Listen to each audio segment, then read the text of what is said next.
जय हिंद साथियों, most welcome आप सभी का आपके अपने चैनल IQ स्टडी सेंटर पर। और हरियाणा जीके इंडिया जीके की 2015 से 2025 PYQ प्रैक्टिस सेट नंबर 20, जिसके अंदर हम लगभग 6000 प्लस PYQ करने वाले हैं, जिसके अंदर आपकी इंडिया जीके भी रहेगी, साइंस भी रहेगी, हरियाणा जीके भी रहेगी। तो अभी हमारी इंडिया जीके खत्म होने के बाद हम साइंस रहेगी, साइंस के बाद हरियाणा जीके रहेगी। इनके ऐसे ही कंप्लीट सीरीज आपको प्रोवाइड करवाई जाएगी। और कल से आपको सुबह 7 बजे हरियाणा करंट अफेयर्स की, यानी कि मैंने आपको फरवरी की अभी तक नहीं करवाई है, जनवरी 2025 तक हमने कंप्लीट कर ली है, जनवरी 2026 तक। तो कल हम सुबह 7 बजे से आपको, यानी कि लगातार 6 से 7 दिन तक फरवरी 2026 की हरियाणा करंट अफेयर्स आपको कराई जाएगी। और सुबह 11 बजे आपको ये इंडिया जीके की मिलेगी, यानी कि कल से 2 क्लास आपको मिलेंगी, हरियाणा करंट अफेयर्स की फरवरी की, और इंडिया जीके की जो हमारी सुबह 7 बजे ये क्लास चलती है। तो डेली क्लास को ज्वाइन करते रहे। और मैथ की क्लास आप पूछ रहे हैं, मैथ की क्लास कब होगी, तो मेरा ड्यूटी का टाइमिंग मेरे दोस्तों थोड़ा चेंज हुआ है, 6 से 7 दिन लग सकते हैं क्लास स्टार्ट होने के अंदर। तो उसके लिए आपको वेट करना पड़ेगा। जो लाइव क्लास हमारी रात को 9 बजे होती थी। अगर आप कंप्लीट PDF प्राप्त करना चाहते हैं तो नीचे नंबर दिया गया है, इस नंबर के ऊपर व्हाट्सअप करके आप मात्र 170 रुपीज़ में कंप्लीट PDF प्राप्त कर सकते हैं। अगर आप हरियाणा करंट अफेयर्स की कंप्लीट PDF प्राप्त करना चाहते हैं तो 60 रुपीज़ उसका प्राइस रहेगा। नीचे दिए गए नंबर के ऊपर आप व्हाट्सअप कर सकते हैं। तो चलिए, आज का हमारा क्वेश्चन है, जिसके अंदर हम विश्व का भूगोल पढ़ रहे हैं। आज यहाँ आपका ये पूरा खत्म हो जाएगा। निम्नलिखित में से किस जल स्रोत में विश्व में सर्वाधिक लवणता रहती है? किस जल स्रोत के अंदर रहती है? राइट ऑप्शन रहेगा वान झील, यानी कि ऑप्शन नंबर आपका यहाँ पे सी ऑप्शन करेक्ट रहेगा। ठीक है। और ये वान झील कहाँ पर है? ये तुर्की के अंदर है। ठीक है, तुर्की देश के अंदर है वान झील। दुनिया की सबसे अधिक लवणता इसी झील के अंदर पाई जाती है। ठीक है, तो right option option number C correct रहेगा। हिंद महासागर की औसत लवणता पूछी गई है, कितनी है? हिंद महासागर की जो औसत लवणता हो 35% है। ऑप्शन नंबर सी करेक्ट रहेगा। जो हिंद महासागर है, चारों ओर से महाद्वीपीय भाग, जैसे उत्तर एशिया में आप बोल सकते हैं अफ्रीका महाद्वीप, एशिया महाद्वीप, ऑस्ट्रेलिया महाद्वीप और अंटार्कटिका महाद्वीप, यानी कि 4 महाद्वीपों से घिरा हुआ है हिंद महासागर। कौन कौन से? अफ्रीका, पश्चिम में अफ्रीका, और पूर्व में एशिया महाद्वीप, और दक्षिण पूर्व में ऑस्ट्रेलिया, और दक्षिण में अंटार्कटिका। अगर आपसे पूछा जाए कौन सा महासागर 4 महाद्वीपों से घिरा हुआ है? हिंद महासागर, जिसकी औसत लवणता कितनी है? 35% है। नेक्स्ट है, समुद्र में ज्वार भाटे का कारण क्या है? यानी कि जो ज्वार भाटा आता है, आप देख रहे होंगे कभी समुद्र में लहरें ऊपर उठती हैं, नीचे उठती हैं। मैंने आपको बताया भी था कि ज्वार क्या होता है, भाटा क्या होता है। ज्वार यानी कि जब समुद्र की लहरें ऊपर उठती हैं उसको ज्वार बोलते हैं, जब नीचे की तरफ गिरती हैं तो उनको क्या बोलते हैं? उनको भाटा बोलते हैं। ठीक है, तो यहाँ से आपसे पूछा गया तो ऑप्शन नंबर कौन सा करेक्ट रहेगा? सी ऑप्शन करेक्ट रहेगा। चंद्र और सूर्य दोनों के आकर्षण के कारण C option will be correct. Next question है, निम्नलिखित में से कौन सा सागर भूबद्ध है? कौन सा सागर भूबद्ध का मतलब है कि चारों ओर से जो भूमि से घिरा हुआ है उसको भूमध्य बोलते हैं। ठीक है, तो राइट ऑप्शन रहेगा अरल सागर, डी ऑप्शन करेक्ट रहेगा। ठीक है, ये कहाँ पर है मेरे दोस्तों? मध्य एशिया का जो कजाकिस्तान और उज्बेकिस्तान, जो दोनों देश स्थित हैं, कजाकिस्तान और उज्बेकिस्तान, उन देशों के बीच में ये स्थित है। और ये खारे पानी का एक सागर है। ठीक है, खारे पानी का सागर है। पृथ्वी पर बर्फ का सर्वाधिक द्रव्यमान कहाँ पर पाया जाता है? पृथ्वी पर बर्फ का सर्वाधिक द्रव्यमान पाया जाता है अंटार्कटिका महाद्वीप। ऑप्शन नंबर बी करेक्ट रहेगा, B option will be correct.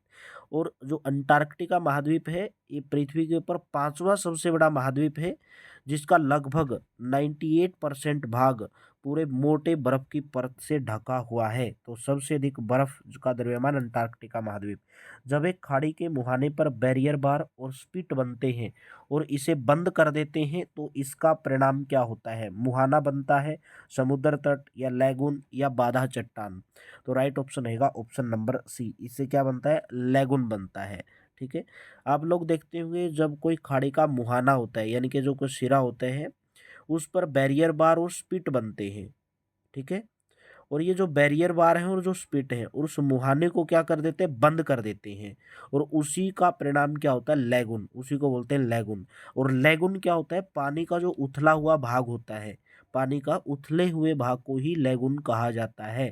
ठीक है, तो राइट ऑप्शन कौन सा रहेगा? सी ऑप्शन यहाँ पे करेक्ट रहेगा। ठीक है, जो चिल्का है वो एशिया का सबसे बड़ा है और संसार का दूसरा सबसे बड़ा लैगून है। अगर आपसे पूछा जाए कि एशिया का सबसे बड़ा लैगून कौन सा है? चिल्का, जो उड़ीसा के अंदर है। और पूरे संसार का दूसरा सबसे बड़ा लैगून भी कौन सा है? वो चिल्का है मेरे दोस्तों। सी ऑप्शन यहाँ पे करेक्ट रहेगा।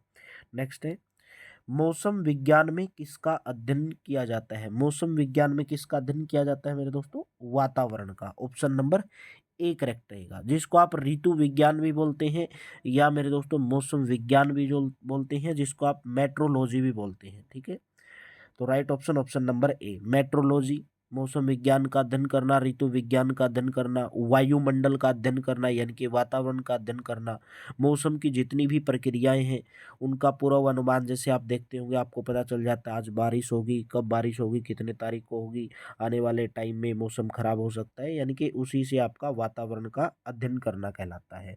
समुद्री हवा बहती है दिन के समय में, रात्रि के समय में, दिन और रात दोनों में, या इनमें से कोई नहीं? जो समुद्री हवा बहती है वो दिन के समय में बहती है। ऑप्शन नंबर ए करेक्ट रहेगा। यानी कि जब गर्मी का जब मौसम होता है, और गर्मी के मौसम में दिन के समय में क्या होता है, जब जो समुद्र होता है, ठीक है, समुद्र का जो भी तट है उस पर क्या करता है? सूर्य चमकता है। ठीक है, उस पर क्या करता है? सूर्य चमकता है। और जो धरातल है, जल का जो नीचे वाला जो भाग है, वो जल्दी ही क्या हो जाता है? अधिक गर्म हो जाता है। और धरातल के अधिक गर्म हो जाने के कारण उसके ऊपर वायु गर्म हो जाने के कारण वायु गर्म होकर क्या आ जाती? फैल जाती है और हल्की होकर ऊपर उठने लगती है, जिसकी वजह से दिन में क्या होता है? जो वायु दाब है यानी कि जो प्रेशर है वो ज़्यादा बन जाता है। और ठंडे समुद्र तल पर वायु दाब जो है वो अधिक पाया जाता है। बहुत बार पूछा जाता है कि जो वायु दाब है वो ठंडे पर या समुद्र तल पर, गर्म पे या ठंडे पर, कौन से पे ज़्यादा पाया जाता है? ठंडे समुद्र तल पर पाया जाता है। तो ऑप्शन नंबर आपका ए करेक्ट रहेगा। उष्णकटिबंधीय चक्रवातों को कहाँ पर हरिकेन के नाम से जाना जाता है? डी ऑप्शन करेक्ट रहेगा, वेस्ट इंडीज के अंदर। जो उष्णकटिबंधीय चक्रवात है उनको वेस्ट इंडीज में हरिकेन के नाम से जाना जाता है। जबकि जो अपने प्रशांत महासागर है, अंटार्कटिक महासागर है, ठीक है, उनके उनके अंदर भी उष्णकटिबंधीय चक्रवातों को हरिकेन ही कहा जाता है। नेक्स्ट क्वेश्चन है, इंटर ट्रॉपिकल कन्वर्जेंस जोन किसको कहा जाता है? यानी कि इंटर कन्वर्जेंस ट्रॉपिकल जोन्स। तो राइट ऑप्शन रहेगा, वायु अंत्य प्रवाह को आकर्षित करता है। ए ऑप्शन यहाँ पे करेक्ट रहेगा। यानी कि आपने सुना होगा ITCZ zone, inter tropical convergence zone, अति उष्ण कटिबंधीय अभिसरण क्षेत्र जिसको आप बोलते हैं। पृथ्वी पर जो भूमध्य रेखा है उसके आसपास का जो वृत्त का जो क्षेत्र है, वृत्ताकार जो क्षेत्र है, उसी को अति उष्ण कटिबंधीय अभिसरण क्षेत्र कहा जाता है। और पृथ्वी के ऊपर एक ऐसा क्षेत्र होता है जहाँ पर जो उत्तर और दक्षिणी गोलार्ध हैं, पृथ्वी पर उत्तरी गोलार्ध और दक्षिणी गोलार्ध की जो हवाएं हैं वो एक जगह पर आकर मिलती हैं। ठीक है, और उसी को क्या कहा जाता है? वायु अंत्य प्रवाह को आकर्षित करता है। डोलड्रम पट्टा कहाँ पर स्थित है? डोलड्रम पट्टा, डोलड्रम पट्टा भूमध्य रेखा के समीप। ऑप्शन नंबर कौन सा करेक्ट रहेगा? ए ऑप्शन आपका यहाँ पे करेक्ट रहेगा। बंगाल की खाड़ी और हिंद महासागर से चक्रवात उत्पन्न होते हैं। पश्चिमी उष्णकटिबंधीय, पूर्वी या समशीतोष्ण? राइट ऑप्शन रहेगा, उष्णकटिबंधीय चक्रवात उत्पन्न होते हैं। बी ऑप्शन यहाँ पे करेक्ट रहेगा। नेक्स्ट है, किस मिट्टी का पीएच जो है वो 7 से कम होता है? पीएच मान कौन सी मिट्टी का 7 से कम होता है? अम्लीय मिट्टी। जिसका पीएच मान 7 से कम होता है उसको अम्लीय बोलते हैं। जिसका 7 से ज़्यादा होता है उसको क्षारीय बोलते हैं। और जिसका मेरे दोस्तों 7 होता है पीएच मान, उसको क्या बोलते हैं? उदासीन बोलते हैं। किस प्रकार की जलवायु वर्गीकरण योजना वनस्पति पैटर्न को प्रमुख घटक के रूप में उपयोग करती है? राइट ऑप्शन है ऑप्शन नंबर बी, कोपेन जलवायु। अब की बार बहुत क्वेश्चन पूछे भी गए थे कोपेन जलवायु से, और मैंने जब आपको डिटेल में करवाई थी ज्योग्राफी, मैंने आपको पूरा डिटेल में टॉपिक समझाया भी था। कोपेन जो जलवायु वर्गीकरण है, जलवायु वर्गीकरण को अच्छे तरीके से प्रयुक्त करने वाली एक प्रणाली है।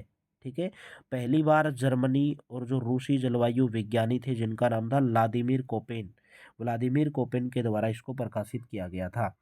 कौन से जलवायु कटिबंध में वर्षा कम, अति अस्थिर और अविश्वसनीय होती है? राइट ऑप्शन रहेगा, मध्य अक्षांश पश्चिमी महाद्वीपीय मात्रा। ए ऑप्शन करेक्ट रहेगा।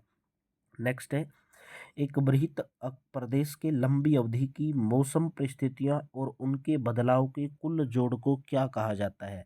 वृत्त का मतलब बहुत बड़ा, एक जो बहुत बड़ा प्रदेश होता है, और लंबी अवधि की जो मौसम परिस्थितियां होती हैं और उनका बदलाव, उनके कुल जोड़ को क्या कहा जाता है? उनके कुल जोड़ को जलवायु कहा जाता है। बी ऑप्शन करेक्ट रहेगा। ठीक है, आप लोग देख रहे होंगे किसी भी जगह पर एक तरह का औसत मौसम होता है, अगर लंबे समय से बना रहता है, आप देखते होंगे कहीं पे भी जैसे 25 डिग्री टेम्परेचर है, वो लंबे समय तक बना रहेगा, यानी कि मौसम में बदलाव कम होगा। ठीक है, और उस इलाके की उस जलवायु उस इलाके की उसको क्या कहा जाएगा? जलवायु कहा जाएगा। और जहाँ पर मौसम कुछ दिनों या कुछ घंटों में बदल सकता है, वहाँ पर जलवायु बदलने में सैकड़ों सालों का समय लगता है। ठीक है, बायोम के प्रकारों के बारे में निम्नलिखित विवरणों को पढ़ना है और नीचे दिए गए सही आंसर को चुनना है। दक्षिण अफ्रीका की घास भूमियाँ विल्डस कहलाती हैं। उत्तरी अमेरिका की घास भूमियाँ पेरीज कहलाती हैं। ये दोनों शीतोष्ण कटिबंधीय घास भूमि बायोम है। तो इसके अंदर कौन सा करेक्ट रहेगा? ऑप्शन नंबर डी करेक्ट रहेगा। सभी के सभी सही हैं।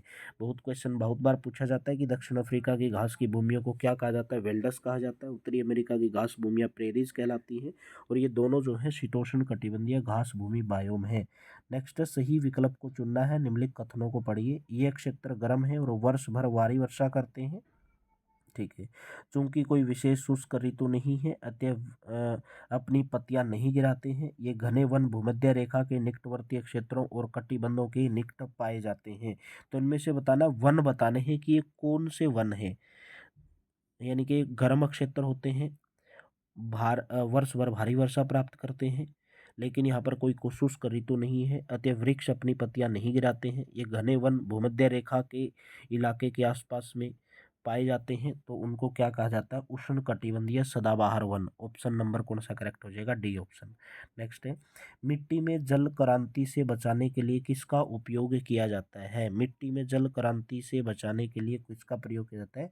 खाद का प्रयोग किया जाता है। बी ऑप्शन यहाँ पे करेक्ट रहेगा। खाद क्या करता है? मिट्टी के जो पोषक, मिट्टी के अंदर जो पोषक और कार्बनिक पदार्थ पाए जाते हैं, खाद उसको क्या करता है? पूरी तरीके से परिपूर्ण कर देता है, मिट्टी की उर्वरता को बढ़ा देता है। खाद के अंदर कार्बनिक पदार्थ अधिक मात्रा में पाए जाते हैं और वो मिट्टी की संरचना के अंदर क्या कर देते हैं? सुधार कर देते हैं। जादू घोड़ा किसके लिए मशहूर है? लोहे इसक के लिए, मैंगनीज के लिए, सोना के लिए, यूरेनियम के लिए? राइट ऑप्शन रहेगा यूरेनियम। डी ऑप्शन करेक्ट रहेगा। जादू घोड़ा यूरेनियम की खानों के लिए मशहूर है। झारखंड का जो भूमि सिंह जिला है, सिंहभूम जिसको आप बोलते हैं, उस जिले के अंदर ये स्थित है। देश की पहली खदान है, तो राइट ऑप्शन डी ऑप्शन। विश्व में सोने का प्रमुख उत्पादक देश कौन सा है? विश्व में सोने का प्रमुख उत्पादक देश है ऑस्ट्रेलिया। ए ऑप्शन करेक्ट रहेगा। ठीक है, विश्व में सोने के उत्पादन में वैसे चीन का, अगर आपसे पूछा जाए देश, यहाँ पे दिया नहीं गया, वैसे प्रथम जो स्थान है वो चीन का है और द्वितीय स्थान यहाँ पे किसका आता है? ऑस्ट्रेलिया का आता है। तो यहाँ पे चीन तो दिया नहीं गया है, तो पहला ऑप्शन करेक्ट रहेगा। विश्व में सोने का प्रमुख उत्पादक देश ऑस्ट्रेलिया, और पहले स्थान पर चीन आता है, ऑस्ट्रेलिया दूसरे स्थान पर आता है। नेक्स्ट है, विश्व में सबसे बड़ा चांदी का उत्पादक देश कौन सा है? विश्व में सबसे बड़ा चांदी कहाँ पर होता है? उत्पादन कहाँ पर किया जाता है? मैक्सिको के अंदर किया जाता है। भारत में चांदी का सबसे बड़ा उत्पादक राज्य अगर आपसे पूछा जाए, भारत में चांदी का सबसे बड़ा उत्पादक राज्य कौन सा है, तो आप आंसर लगा दोगे। अगर आपसे राज्य पूछा जाए भारत के अंदर, तो राजस्थान। राजस्थान चांदी का सबसे बड़ा उत्पादक राज्य है। ठीक है, और उदयपुर के अंदर है ये खान। चांदी की सबसे बड़ी खान जो है राजस्थान के अंदर कहाँ पर है? उदयपुर के अंदर है। हमारे द्वारा प्रयुक्त अधिकांश ऊर्जा स्रोत और ऊर्जा प्रदर्शित करते हैं, निम्नलिखित में से कौन सी सौर ऊर्जा से व्युत्पन्न नहीं होती है?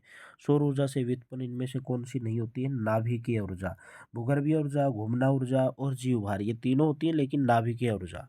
ठीक है, जो नाभिकीय ऊर्जा किससे प्राप्त होती है? जिसको आप परमाणु ऊर्जा भी कहते हैं। ठीक है, जो यूरेनियम और थोरियम है, ये दोनों कैसे पदार्थ है? रेडियोधर्मी, रेडियो एक्टिव मटेरियल है यूरेनियम और थोरियम। इनके संयोजन से जो हमें ऊर्जा प्राप्त होती है उसी को नाभिकीय ऊर्जा या परमाणु ऊर्जा कहा जाता है। और भारत में थोरियम के भंडार जो है पर्याप्त मात्रा में पाए जाते हैं। जबकि भूगर्भीय ऊर्जा कौन सी होती है? ऐसी ऊर्जा जिसको पृथ्वी में क्या किया जाता है? संग्रह किया जाता है, और पृथ्वी के अंदर जो टेम्परेचर है उससे इसको निकाला जाता है। गतिज ऊर्जा को यांत्रिक ऊर्जा में परिवर्तित करने करके कौन सी पवन ऊर्जा प्राप्त की जाती है? गतिज ऊर्जा को यांत्रिक ऊर्जा में। ठीक है, तो right option option number B. निम्नलिखित में से कौन सा ऊर्जा का पारंपरिक स्रोत है? ऊर्जा का यहाँ पे पारंपरिक स्रोत कौन सा है? कोयला ऊर्जा। ऑप्शन नंबर सी करेक्ट रहेगा। पहली बात तो ऊर्जा क्या होते हैं? कार्य करने की क्षमता को ऊर्जा कहते हैं। दो प्रकार की होती है, एक परंपरागत और एक गैर परंपरागत। परंपरागत कौन सी होती है? ऊर्जा के वो स्रोत, वो ऊर्जा जिसके स्रोत कभी खत्म नहीं होने वाले स्रोत होते हैं। गैर परंपरागत, या जिसको आप नवीकरणीय कहते हैं, जैसे हवा हो गई, पानी हो गई, सूर्य की किरणें हो गई, यानी कि जिसके स्रोत कभी खत्म नहीं होते हैं। परंपरागत जिसको आप अनवीकरणीय कहते हैं, वो जो सीमित मात्रा के अंदर है, जैसे कोयला हो गए, डीजल हो गए, पेट्रोल हो गए, उनको पारंपरिक स्रोत कहेंगे। नेक्स्ट, बेहतरीन सवर्ण शोल कौन से रंग का होता है? बेहतरीन सवर्ण शोल, सवर्ण, ऑप्शन नंबर आपका यहाँ पे सी करेक्ट रहेगा। सुनहरी, सुनहरी रंग का होता है। सी ऑप्शन करेक्ट रहेगा। ठीक है, यानी कि उसकी जो चमक है वो सुनहरी चमक होती है। भारत विश्व में किसका सबसे बड़ा ऊर्जा खपत करने वाला देश है? यानी कि कितने नंबर पर आता है ऊर्जा खपत में? चौथे नंबर पर। डी ऑप्शन यहाँ पे करेक्ट रहेगा। अगर मैं पहले स्थान पर बात करूं तो चीन है और दूसरे स्थान पर अमेरिका है। ठीक है, सबसे ज्यादा ऊर्जा खपत वाला देश चीन है और दूसरे स्थान पर अमेरिका है। भारत का चौथा स्थान आता है। ऊर्जा का सर्वाधिक दृश्य रूप जिसमें आधुनिक सभ्यता की प्रगति देखी जाती है? ऑप्शन नंबर बी करेक्ट रहेगा। शक्ति या विद्युत। ऊर्जा का सर्वाधिक दृश्य रूप जिसमें आधुनिक सभ्यता की प्रगति देखी जाती है, शक्ति या विद्युत। नेक्स्ट, निम्न में से कहाँ पर विश्व का सबसे बड़ा यूरेनियम रिजर्व है? विश्व का सबसे बड़ा यूरेनियम रिजर्व है ऑस्ट्रेलिया के अंदर। ए ऑप्शन यहाँ पे आपका करेक्ट रहेगा। विश्व का सबसे बड़ा यूरेनियम जो रिजर्व है ऑस्ट्रेलिया के अंदर है। ठीक है, जबकि जो कजाकिस्तान है वो दूसरे स्थान पर आता है। रूस जो है इसके अंदर तीसरे स्थान पर आता है। ग्रीनोकाइट किस धातु का ऐशक है? ग्रीनोकाइट, ग्रीनो जो काइट है, ग्रीनोकाइट जिसको आप बोलते हैं, एक खनिज है जो बहुत कम मात्रा के अंदर पाया जाता है और कैडमियम धातु का ऐशक है। ऑप्शन नंबर ए करेक्ट रहेगा। कैडमियम धातु का ये ऐशक है। A option will be correct. ठीक है, कैडमियम, जस्ता और सीसा, उन्हीं से कैडमियम हम कहाँ से प्राप्त करते हैं? जस्ता और सीसा की खान से। एक ऐसी प्रजाति का वर्णन करने के लिए उपयोग किया जाने वाला शब्द जिनकी संख्या तेजी से घटती जा रही है और जो पृथ्वी पर से पूरी तरह गायब हो सकते हैं। विलुप्त, लुप्तप्राय, अस्तित्वहीन या अद्वितीय। राइट ऑप्शन रहेगा लुप्तप्राय। लुप्तप्राय एक ऐसी प्रजाति का वर्णन करने के लिए उपयोग किया जाने वाला शब्द है जिनकी संख्या तेजी से घटती जा रही है और पृथ्वी पर पूरी तरह से गायब हो सकते हैं। उसको क्या बोला जाएगा? उसके लिए एक शब्द यूज किया जाएगा, लुप्तप्राय। ठीक है, विलुप्त तो मतलब जो विलुप्त ही हो चुकी है, जिसको देखने के लिए हमको मिलती ही नहीं है। अद्वितीय मतलब भाई विचित्र है। अस्तित्वहीन जिसका अस्तित्व ही खत्म हो चुका है। माउरी जनजाति कहाँ पर पाई जाती है? माउरी जो जनजाति है वो न्यूजीलैंड के अंदर पाई जाती है। ऑप्शन नंबर यहाँ पे आपका सी करेक्ट रहेगा। ठीक है, C option will be correct. Next है, एक बिंदु से आरंभ होकर एक दिए गए भौगोलिक क्षेत्र में विभिन्न प्रजातियों का विकास और भूगोल के अन्य क्षेत्रों में फैलना क्या कहलाता है? वो कहलाता है अनुकूली विकिरण। C option. भारत में पहली रेलवे ने 1853 में मुंबई से ठाणे तक कुल कितनी दूरी तय करती थी? 34 किलोमीटर दूरी, यानी कि 34 किलोमीटर की पहली ट्रेन 16 अप्रैल 1853 के अंदर चली थी। डलहौजी के शासनकाल में पहली ट्रेन थी मुंबई के ठाणे तक ये चली थी। ठीक है, मुंबई से ठाणे के बीच में।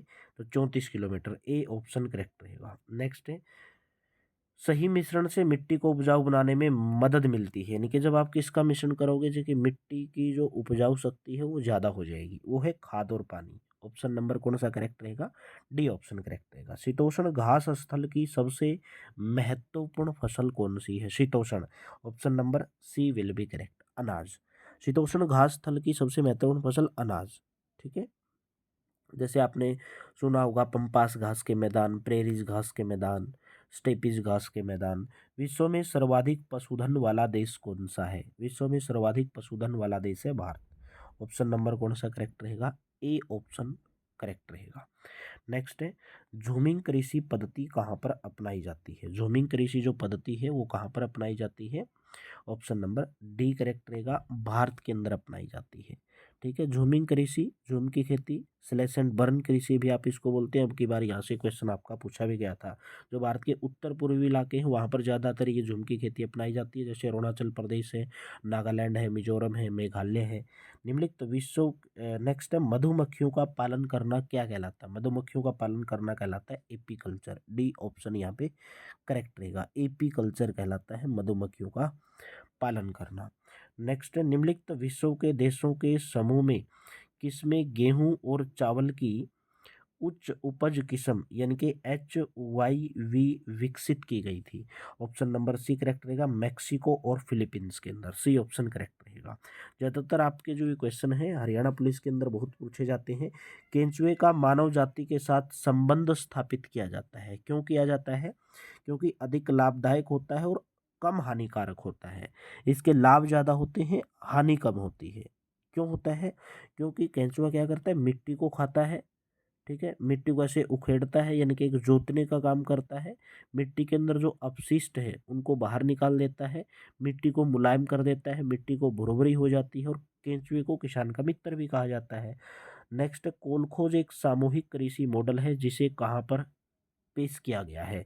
ऑप्शन नंबर डी करेक्ट रहेगा। रूस के अंदर जिसको पेश किया गया है। इसका उद्देश्य क्या था? कृषि के उत्पादन को बढ़ावा देना, कृषि के क्षेत्र में जो सामूहिक रूप से जो स्वामित्व है उसको स्थापित करना। ठीक है। विश्व में कॉफी का प्रमुख उत्पादक देश कौन सा है? वो है Brazil. Option number B correct रहेगा। ब्राजील पहले स्थान पर आता है। दूसरा स्थान अगर आपसे पूछा जाए तो वियतनाम आ जाएगा। ठीक है, वियतनाम विश्व का दूसरा, कोलंबिया तीसरे स्थान पर आता है। तो भारत जो है अगर आपसे पूछा जाए विश्व में कॉफी उत्पादन में कौन सा स्थान रखता है? छठा स्थान रखता है। भारत का कौन सा स्थान है? छठा स्थान है। नेक्स्ट है, निम्नलिखित में से कौन सा शुष्क इंडिहिसेंट का साइसेला रूप का उदाहरण है? ऑप्शन नंबर सी करेक्ट रहेगा। Marigold, C option will be correct. Indehiscent क्या होते हैं? फल होते हैं। और कौन से फल होते हैं? जब फल पकते हैं, कोई कोई फल जला आपने देखा होगा, आम आम लग जाते हैं या कोई अमरूद लग जाते हैं, पकने के बाद क्या हो जाते हैं? वो फट जाते हैं अपने आप। लेकिन एक ऐसे फल होते हैं जो फटते नहीं हैं, बीज इनके बाहर नहीं आते हैं। ठीक है, उन्हीं को साइलेसा बोला जाते हैं। इनके साइलेसा प्रकार के हैं। किसे मौसम विज्ञान का संस्थापक माना जाता है? मौसम विज्ञान का संस्थापक माना जाता है अरस्तु को। ऑप्शन नंबर ए करेक्ट रहेगा। एक यूनानी, यूनानी ठीक है, सिकंदर के गुरु थे, यूनानी दार्शनिक थे।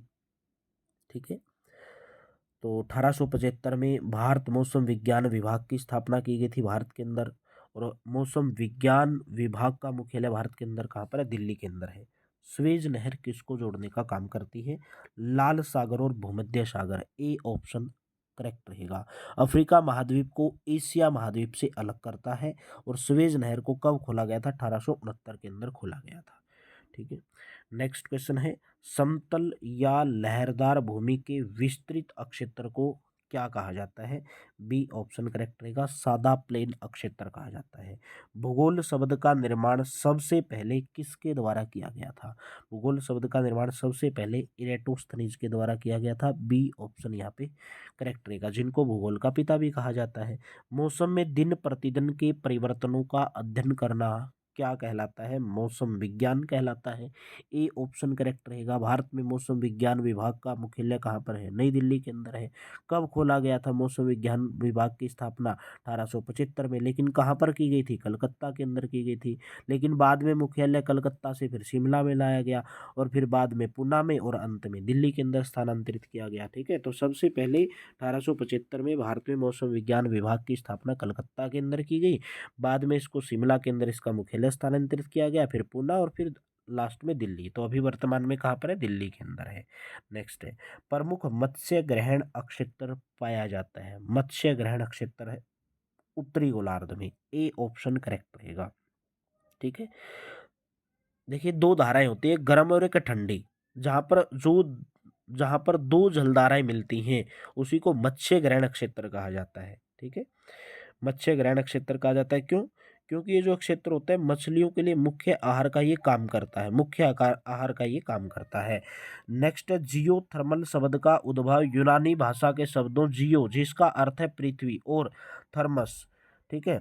जियोथर्मल जिसका अर्थ है, यानी कि थर्मस का अर्थ यहाँ से पूछा गया। जियो का अर्थ तो मतलब बता दिया इन्होंने, थर्मस का अर्थ क्या हो जाएगा, उष्मा। थर्मल का मतलब क्या हो जाएगा, उष्मा।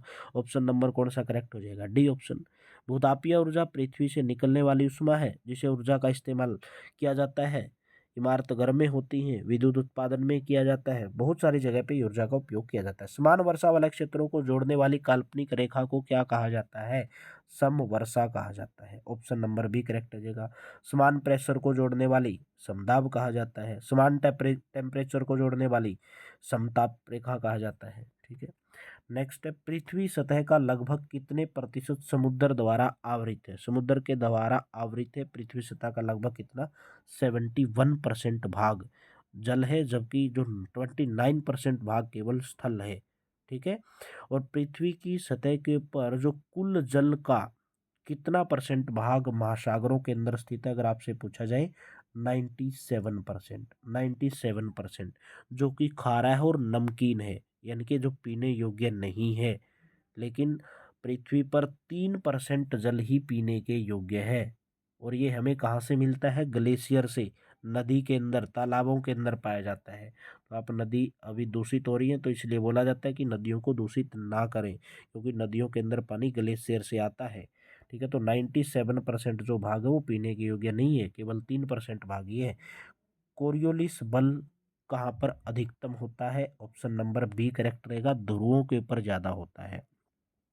कोरियोलिस जो बल है पृथ्वी के घूर्णन के कारण बनता है। कोरियोलिस बल की दिशा, ठीक है, किसके ऊपर निर्भर करती है, वस्तु की जो गति है और अक्षांश जो है उसके ऊपर निर्भर करती है। सबसे ज्यादा ध्रुवों पर होता है, भूमध्य रेखा के ऊपर जो है कोरियोलिस बल शून्य होता है। ग्रेट बैरियर रीफ कहाँ पर स्थित है, ग्रेट बैरियर रीफ ऑस्ट्रेलिया के अंदर स्थित है। ए ऑप्शन यहाँ पे आपका करेक्ट रहेगा। तो आज का आपके लिए टेस्ट क्वेश्चन है, भूकंप किस कारण से आते हैं, विवर्तनिका, पृथ्वी का परिभ्रमण, पृथ्वी का परिक्रमण या सागरीय धाराएं।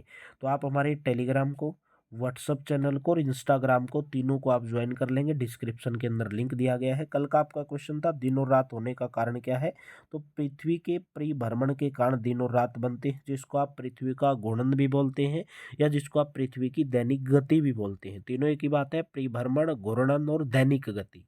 ठीक है।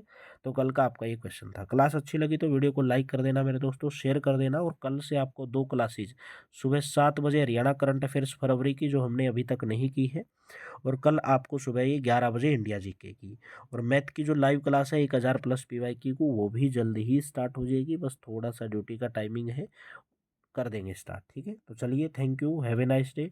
और सभी तीनों प्लेटफॉर्म को आप ज्वाइन कर लेंगे, डिस्क्रिप्शन के अंदर लिंक दिया गया है।